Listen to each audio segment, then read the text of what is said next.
안녕하십니까. 서귀포교회 성도 여러분, 2주간의 은혜의 샘물 시간입니다. 오늘 우리 함께 봉독하실 말씀은 출애굽기 40장 34절에서 38절 말씀입니다. 같이 성경책을 펴시고 귀한 은혜를 나누는 시간 되시길 바랍니다. 구름이 회막에 덮이고 여호와의 영광이 성막에 충만하매 모세가 회막에 들어갈 수 없었으니 이는 구름이 회막 위에 덮이고 여호와의 영광이 성막에 충만함이었으며 구름이 성막 위에서 떠오를 때에는 이스라엘 자손이 그 모든 행진하는 길에 앞으로 나아갔고 구름이 떠오르지 않을 때에는 떠오르는 날까지 나아가지 아니하였으며 낮에는 여호와의 구름이 성막 위에 있고 밤에는 불이 그 구름 가운데에 있음을 이스라엘의 온 족속이 그 모든 행진하는 길에서 그들의 눈으로 보았더라. 아멘. 우리는 마음이라는 것이 있습니다. 우리의 마음을 가지고 있지요. 다윗을 한번 생각해 볼까요? 다윗에게는 이 마음에 품고 있던 친구가 하나 있었습니다. 그 친구의 이름은 바로 요나단이죠. 그 요나단은 우리 성도님들도 잘 아시다시피 다윗에겐 굉장히 소중한 친구였습니다. 그 요나단 때문에 사울의 손에서 자신이 풀려날 수 있었고 사울의 진짜 마음을 전달해 준 친구가 바로 그 요나단이었습니다. 그런데 그 요나단, 다윗에게 가장 친한 친구였던 요나단이 죽은 것입니다. 그래서 다윗은 그 요나단에게 그 은혜를 갚기 위하여 요나단을 이 가슴속에 품고 자신이 그 사람들을 도와줄 수 있을 때까지 그 때를 기다립니다. 그리고 결국엔 요나단의 자식인 무비보셋을 찾아내고 그 무비보셋을 자신의 아들처럼 대하여 주지요. 이렇게 할 수 있었던 이유가 무엇이었겠습니까? 다윗의 마음에 요나단이 있었기 때문입니다. 이렇듯이 우리의 마음에 무엇이 있느냐, 우리의 마음에 누가 있느냐, 누가 자리를 잡고 있느냐, 이것이 우리의 행동을 결정하는 데 굉장히 중요합니다. 오늘 본문 말씀은 이제 출애굽하고 나서 출애굽기의 마지막 정리되는 부분입니다. 출애굽기의 그 모든 말씀이 이제 정리되어 주는 부분. 그 책을 보면 그 책의 마지막 부분은 결론이 나오게 되지요.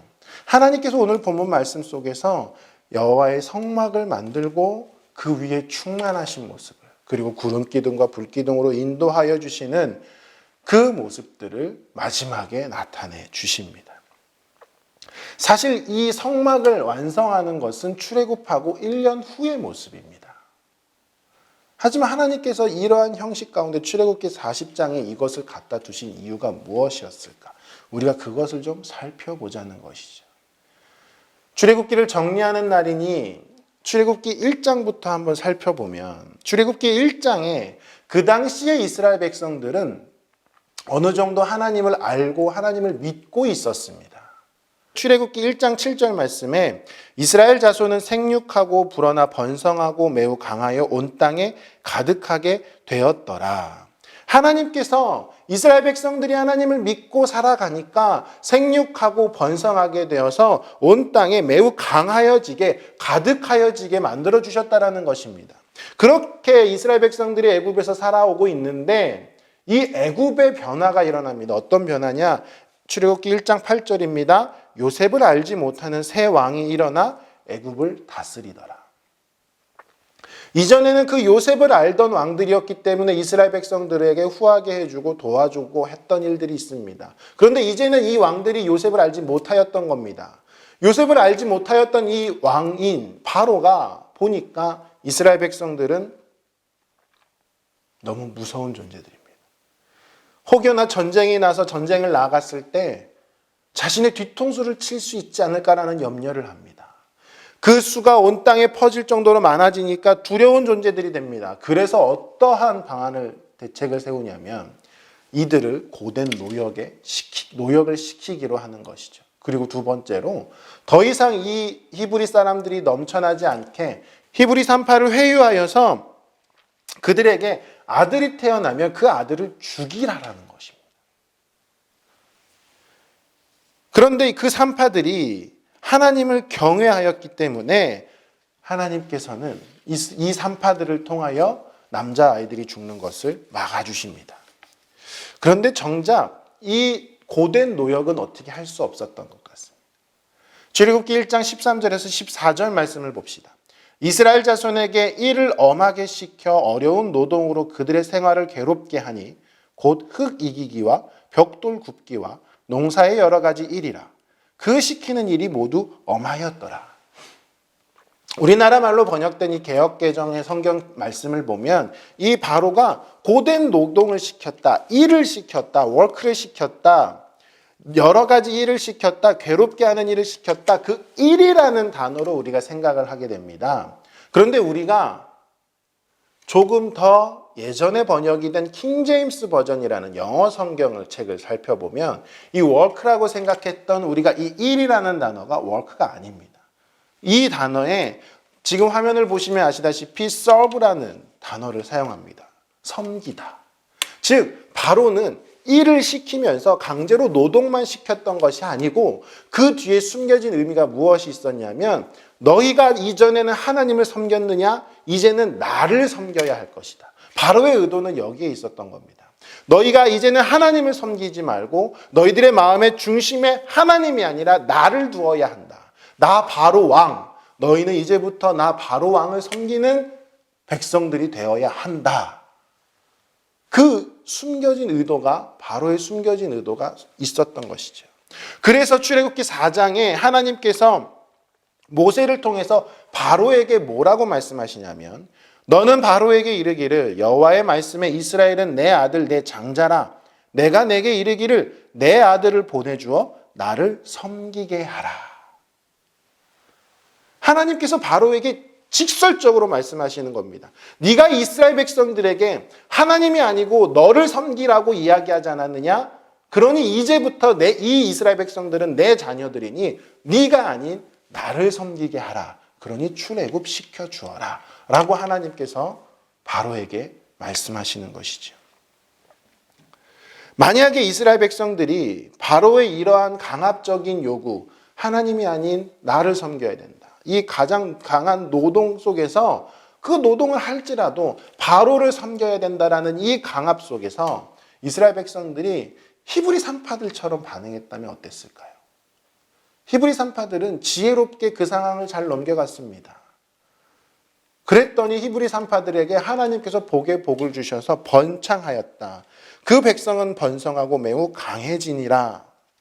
이렇게 됐을 것입니다. 그런데 이스라엘 백성들이 그러지 못하였던 것이죠. 그렇게 노동의 세월이 80년이라는 세월이 지납니다. 이 80년 동안 이스라엘 백성들의 이 마음의 중심에 있게 된 것은 무엇이었을까요? 바로였을까요? 아니요. 제가 만약에 그 80년의 노동 세월을 하는 이스라엘 민족이었다면, 백성 중에 한 사람이었다면 저는 바로를 굉장히 싫어했을 것입니다.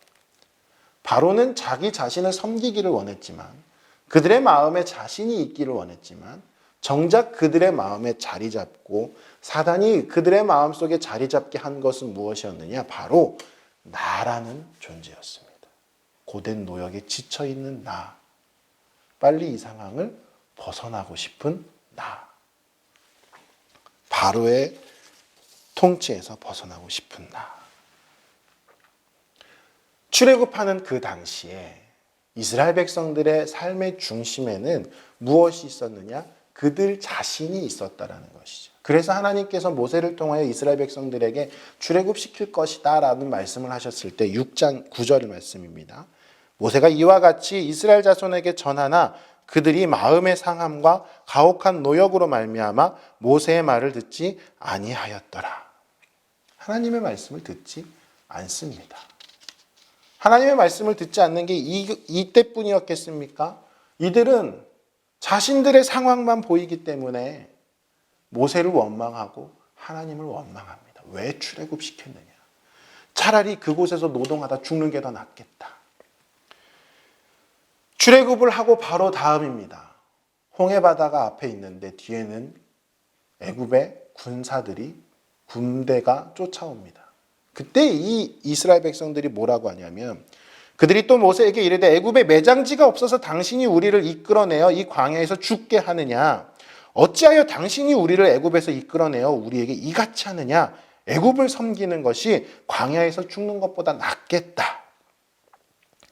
민수기 13장을 보시면 여러분들이 너무나도 잘 아시는 정탐꾼의 이야기가 나옵니다. 12명의 정탐꾼들이 같은 곳을 보고 왔습니다.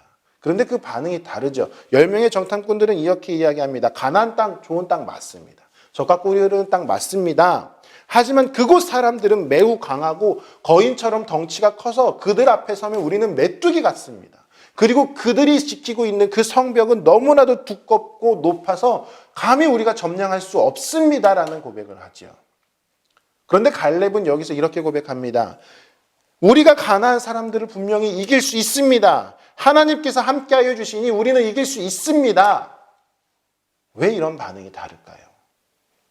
갈렙의 마음에는 무엇이 있기에, 10명의 정탐꾼들의 마음엔 무엇이 있었기에, 갈렙의 마음에는 하나님이 계셨고 10명의 정탐꾼들의 마음에는 나가 있었기 때문에, 나의 눈으로 나의 능력을 아는 내 머리로 생각하여 보니 가나안 땅은 정복할 수 없는 곳으로 보여지게 되는 것이죠.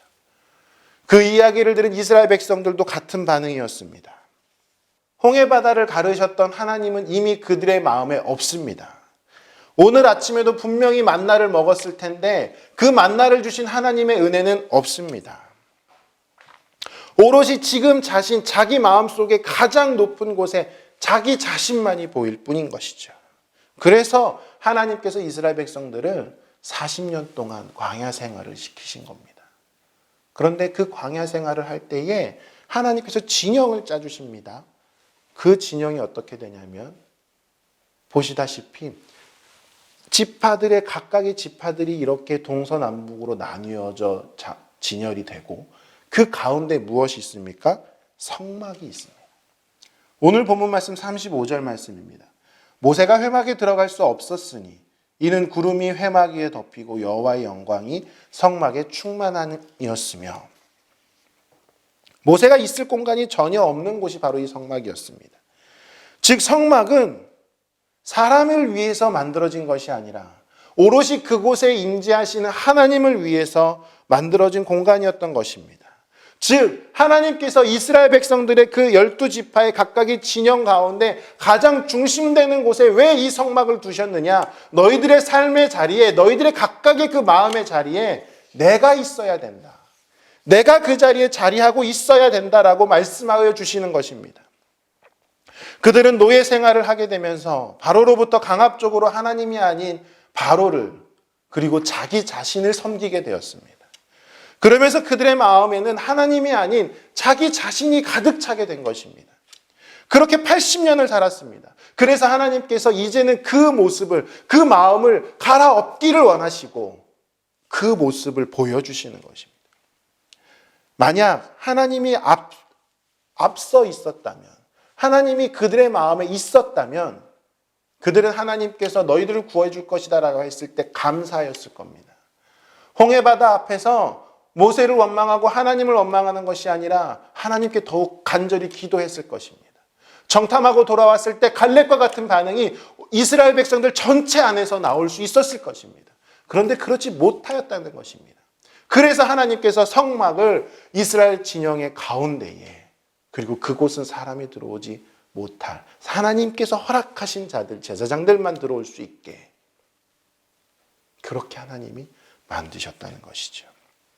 하나님께서는 우리가 우리의 마음의 중심에 하나님을 두기를 원하십니다. 오늘 이 본문 말씀에 성막을 둔 것처럼. 그래서 하나님께서 구름 기둥과 불 기둥으로 인도하여 주신다라고 말씀하시는 겁니다. 하나님께서 말씀하신 건 이겁니다. 이스라엘 백성들아, 너 가고 싶은 대로 가. 너 가고 싶은 대로 가. 내가 낮에는 햇볕이 뜨거우니까 구름 기둥으로 너가 어디를 가든지 가려줄게. 밤에는 추우니까 불 기둥으로 따뜻하게 해줄게. 너 가고 싶은 대로 어디든 가라. 네가 앞서 가라. 이렇게 말씀하신 것이 아닙니다.